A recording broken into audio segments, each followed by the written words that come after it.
Mateo 2 kabanata.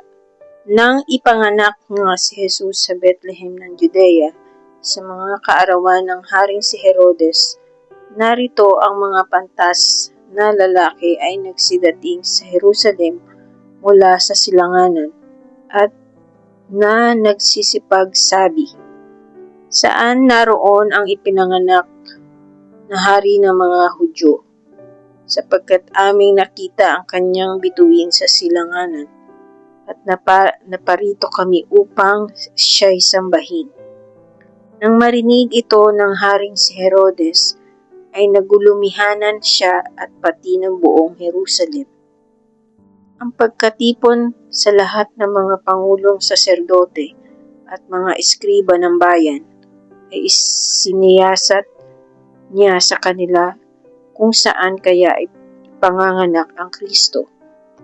At sinabi nila sa kanya, "Sa Bethlehem ng Judea, sapagkat ganito ang pagkasulat ng propeta. Ikaw, Bethlehem, na lupa ng Juda, sa anumang paraan ay hindi ikaw ang pinakamaliit sa mga pangulong bayan ng Juda, sapagkat mula sa iyo ay lalabas ang isang gobernador na siyang magiging pastor ng aking bayang Israel." Nang magkagayoy, tinawag ni Herodes ng lihim ang mga pantas na lalaki at kanyang siniyasat ng buong ingat sa kanila ang panahong isinilang ng bituin.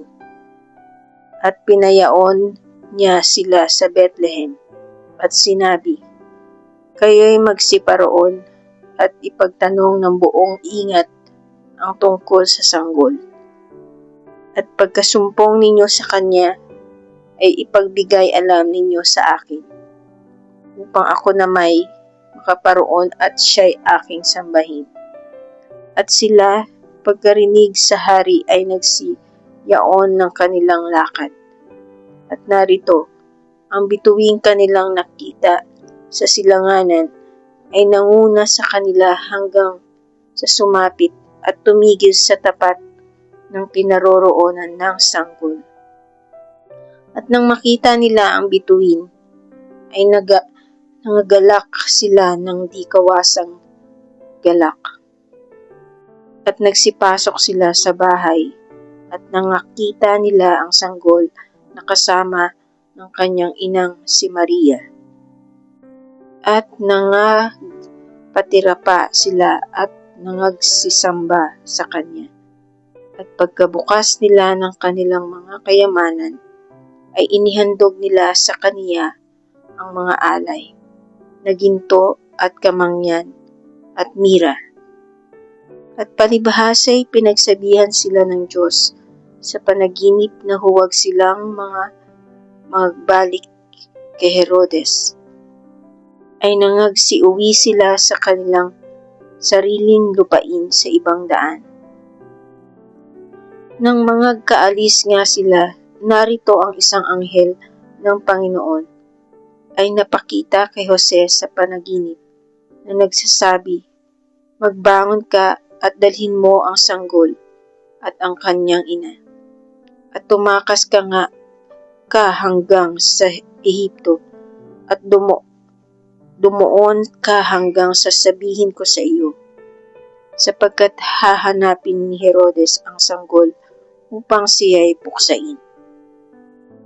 At siya'y nagbangon at dinala ang sanggol at ang ina nito sa kinagabihan at napasa Ehipto at dumuon hanggang sa pagkamatay ni Herodes, upang maganap ang sinabi ng Panginoon sa pamamagitan ng propeta na nagsasabi, "Mula sa Ehipto ay tinawag ko ang aking anak."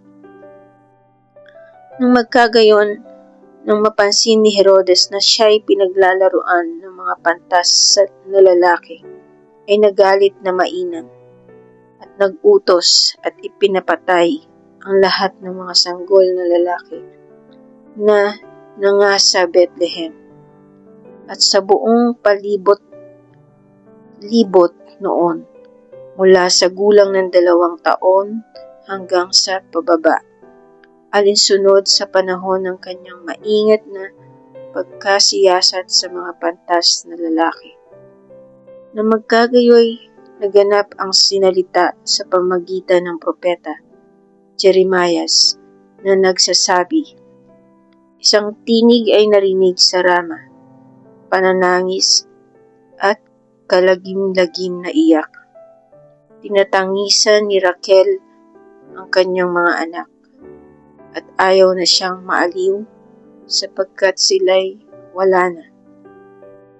Ngunit pagkamatay ni Herodes, narito ang isang anghel na Panginoon ay napakita sa panaginip kay Jose sa Ehipto na nagsasabi, "Magbangon ka at dalhin mo ang sanggol at ang kanyang ina, at pumatungo ka sa lupain ng Israel, sapagkat nangamatay na ang nangagmimithi sa buhay ng sanggol."